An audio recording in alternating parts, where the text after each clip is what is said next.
Guys, make sure you stay until the end. We want to share one good advice with you. If you make that simple mistake, you may end up spending thousands of dollars on parts and repairs, diagnostics that you may actually not even need. Make sure you stay until the end. We'll explain what we're talking about.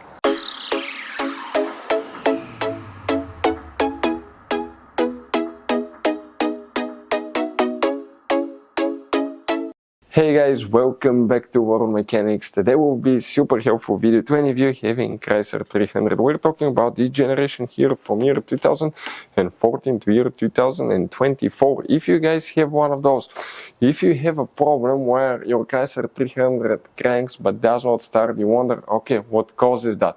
How you can fix it, guys? It could be simple fix such as a bad fuse or relay. Make sure you stay until the end. Don't waste money on parts, diagnostics, tools, unless you watch the video until the end, guys, because it could be simple fix.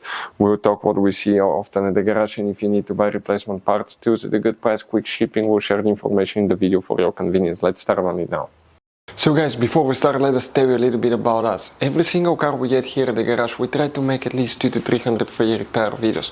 Why we guys do that? Because our mission in the shop is to save as much money as we can. All we need in return, please subscribe to the channel, like the videos, that way we can keep making these free videos. We show you how to fix engines, transmission, bodywork, fuses, relays, all that stuff, guys. And if you need to buy cheap parts and tools at a good price, quick shipping, we'll put a link in the description of the video below.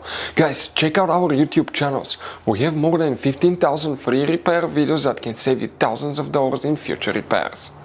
So guys, if your Chrysler 300 cranks but does not start, multiple things will need to be checked. First, we'll start by fuses, relays. We're talking about fuel pump, ignition coil, engine computer, ignition switch, ignition coils, multiple components for crankshaft, camshaft sensors. So we need to check those fuses, relays, because it could be simple fix. Where they're located, we need to open the hood first. We'll be working two fuse boxes. The first one facing the engine. You may have a V6, V8. It should work for both. It's on the left side. That's the passenger side. You see that fuse box? Press the tabs here, squish them, pull the cover out. Underneath, you're going to find a fuse box with a layout like this one. Before we guys continue, let's explain quickly why it's always a good idea to test fuses and relays.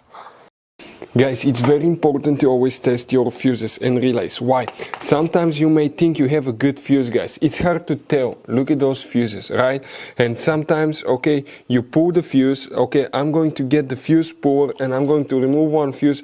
I want to show you on that 20 amp fuse. Sometimes it's very unclear if that fuse is burned or not. You may not clearly see it. So always, guys, test them, because if you don't test the fuse, you assume it's good. You end up spending money, time and diagnostics for problems that do not exist, guys. So you can just waste your money and time. Always test your fuses, always test relays. We will put links in the description of the video below where you can find, guys, a video for testing a fuse and testing a relay that will explain everything that you need to do. If you guys need to buy any parts, tools for your Dodge Ram, fuses, relays at a really good price, quick shipping, that way you do not waste money and time, we're going to put a link in the description of the video below for your convenience. Please check it out. Here, guys, what we need to check now. Multiple fuses. Now, if we zoom in a little bit so we can clearly see, we're talking first about fuse number 31. So this fuse right here, it's very important fuse. You need to check that one. You need to check fuse 34, 35, 37 and 39.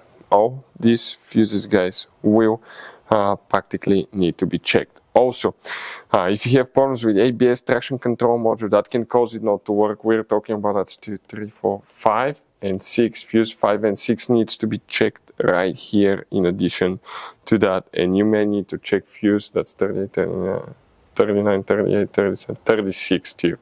Check that fuse, guys. Another thing that we need to consider, we need to, guys, okay, check. Some of you may have a relay right here. Check it as well. You need to check that ignition run start relay right here. ASD relay will need to be checked in addition to that too, guys.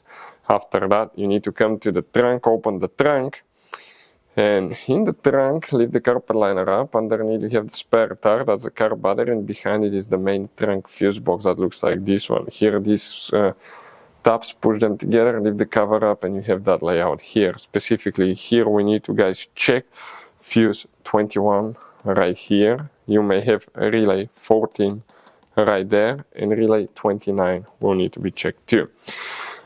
Now, let's explain what else can cause that. So if it cranks but doesn't start, guys, okay, multiple things can cause that, guys. The first thing that we'll need to test, okay, we check fuses, relays, fuel pump fuse and relay as well. That now if we come in the trunk, okay, in the trunk fuse box, that fuse right here, it's the fuse, fuel pump fuse 21, guys. You need to check that fuse because that could be what's causing it too. So if your fuel pump works, okay, we'll recommend to test the fuel pump to make sure that it works correctly. So test fuel pressure, and you can, guys, okay, easily test the fuel pressure. We'll have video on the channel. That's the 3.6 engine right here that's using the Chrysler. On the fuel rail, you can check the pressure and see if you have pressure. If the fuel pump works, but the car still cranks, doesn't start, okay, check. We check the fuses, but most of these fuses will be for ignition coils and fuel injectors too. Check fuses for fuel injectors. Because if you're not getting spark or fuel, the car will not start. Make sure you don't have mechanical problems such as blown head gasket, leaking coolant in the engine, cracked cylinder head, cracked engine block. Now, if you have good compression, spark, fuel, it should start. Other things that you may consider: test your crankshaft position sensor and camshaft position sensors. Bad crankshaft position sensor can easily cause the car not to start, especially if it's warm. Another thing, guys, that we'll recommend, okay, to check is ground wires. Having bad ground wires, okay, corroded ground wires or loose ground wire can cause it easily not to start too, because some systems cannot work correctly. Of course, it could be other things. It could be electrical components, could be an engine computer, but what we usually do, we always check these fuses. Fuel pump is the next thing that we check, injectors and ignition coils, and make sure we don't have mechanical problems. Hopefully it will be easy fix for it here. So guys, that generation Chrysler 300 has all kinds of different size of fuses, guys. You can see different fuses, relays, that's the engine fuse box, that's the trunk fuse box. Those could be really hard to find, some of them, guys. And if you're in the middle of nowhere, you need a replacement, you cannot get one, you may be stuck, guys. So we will recommend to buy some, put in the glove box for peace of mind, keep some spare ones. We'll put a link in the description of the video below where you can get them at a good price, quick shipping, that way you do not waste money and time. Hopefully the video was helpful, guys. Thank you for watching, see you next time.